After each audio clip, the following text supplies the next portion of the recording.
Toronto Raptors finally made this happen because after weeks of moves, after months of transactions, and almost a revolving door of players that have come in and out of this Toronto Raptors team, Masai Ujiri finally filled a critical part of this roster. And regardless of if you're rooting for this team to lose games, we're on this massive losing streak here now at this point, right? A lot of people are hopeful that we lose games so we stay ahead of the Memphis Grizzlies and maintain our possibility of keeping our draft pick for this season. But regardless of all that, every single Toronto Raptors fan want to see some positives, want to see at least a decent product out there on the basketball court for this group. And lately, it hasn't really been the case. And one of the major reasons because of it is because our front court, after the trades, as well as all of the injuries that have gone on to this team, in the second half of this season, we are depleted. We have a massive gap. We don't have enough pieces that are NBA level in the front court. I know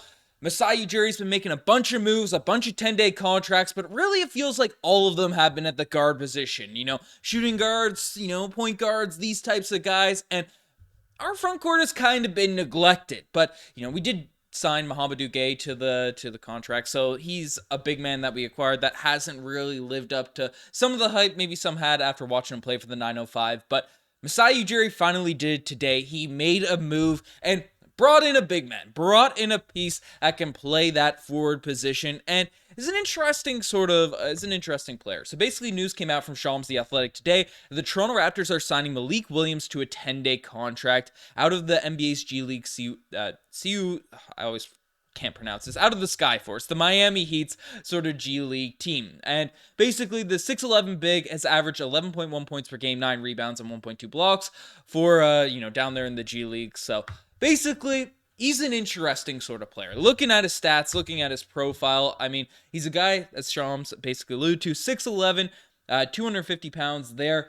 and it's pretty tall, right? He's, is athletic, he's mobile, he's 25 years old as well. He's a big that can come in and try to earn himself a spot in the front court for this Raptors group. Looking at his stats, hasn't done anything crazy in the G League. Again, 25 years old, one season down there in the G League, has previously played overseas and things like that, but basically average 11 points, 9 rebounds, 1.4 assists, 1.2 blocks per night, is a defensive anchor, for the Skyforce down there in the G League, and has an interesting sort of story, has an interesting career. And people that watch college basketball, I'm not a diehard college basketball guy, but obviously Louisville is always kind of in the mix as one of the top teams in college basketball in the NCAA, at least one of the more entertaining teams to follow and, see them go. But basically, Malik Williams, he was a part of Louisville, for multiple years, and I believe he played 5 years in the NCAA and then never got drafted in the 2022 NBA draft, played overseas, played his first season in the G League this year,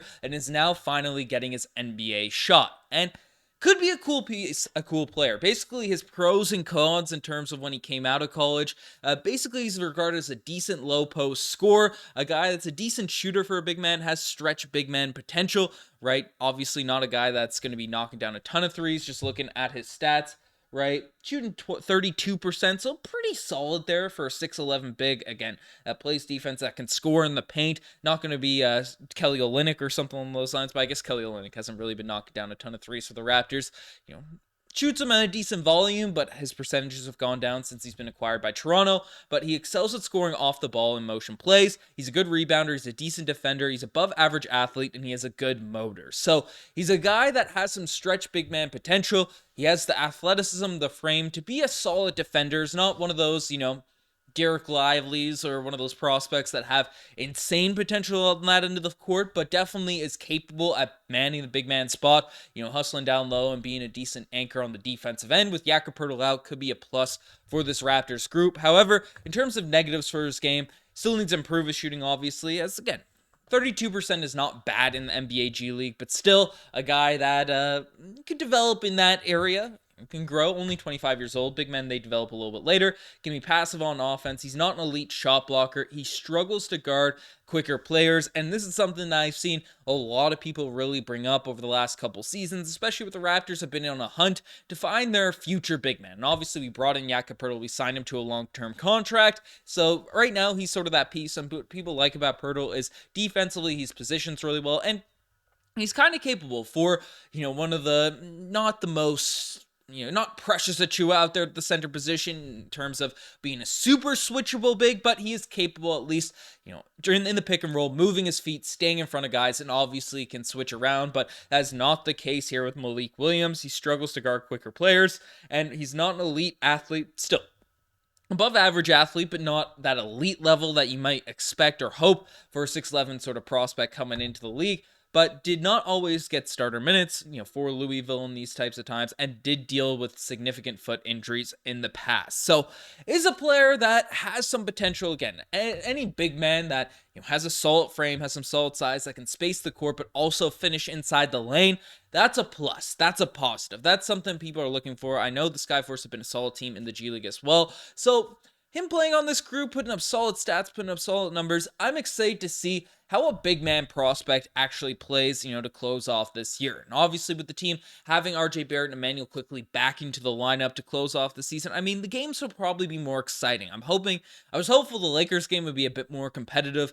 Having RJ and Quickly back, and obviously RJ and Quickly did play very well in last night's game against the LA Lakers, but having another big man that, is getting an opportunity to space the floor, but really finish in the lane, see if he's improved as a rim protector, as a big that can sort of defend at the basket. That could be, an interesting sort of storyline to close out this season with, because obviously Kelly Olynyk and Jakob Poeltl, as of right now, as the roster's currently constructed, are going to be the 1 and 2 big men. There's a lot of speculation that we might draft Zach Edey with one of our draft picks in this sort of NBA draft. Again, a Canadian that's 7'4", so that could be another potential big man there. But, this is the time. This is the time year for these two-way guys, these G Leaguers, these 10-day contracts to come in and prove to Masai Ujiri, prove to Bobby Webster that, because again, they're going to get run. They're going to get minutes. They're going to get opportunities. It's going to be an opportunity for those guys to potentially come in and earn a roster spot. The same way we've seen players in the past like Freddie Gillespie, Yuta Watanabe, have solid closings to a season. And again, long term, it didn't really work out, but they did earn contracts that led them into the next year. And then obviously, if they play well enough, they can stay with the group. They can grow and develop with this team. Obviously, not a guaranteed if you get that multi-year contract or anything at that point, but always cool to see a guy with an interesting story. 5 years at Louisville, had some not a big name by any means, but a guy that's kind of known by college basketball fans and things like that. I'm excited to just have a big man. I'm excited to see at least another forward out there potentially step in and see what he can do. See what he can do for this Toronto Raptors group. Because again, it's been tough sort of searching for positives to close out this year. I'm still hopeful, but we'll see how it all shakes out. The Grizzlies, they won a couple games, so maybe the Raptors bring in some guys. It's fine if we win a game or two here or there. It doesn't seem like the Spurs or the Blazers are going to go any win streaks to close out the year. But let me know what you guys think about all of that in the comment section down below. You guys are the best to make it this far. Subscribe to the channel if you guys haven't already. Anyways, I'm signing out. Cheers.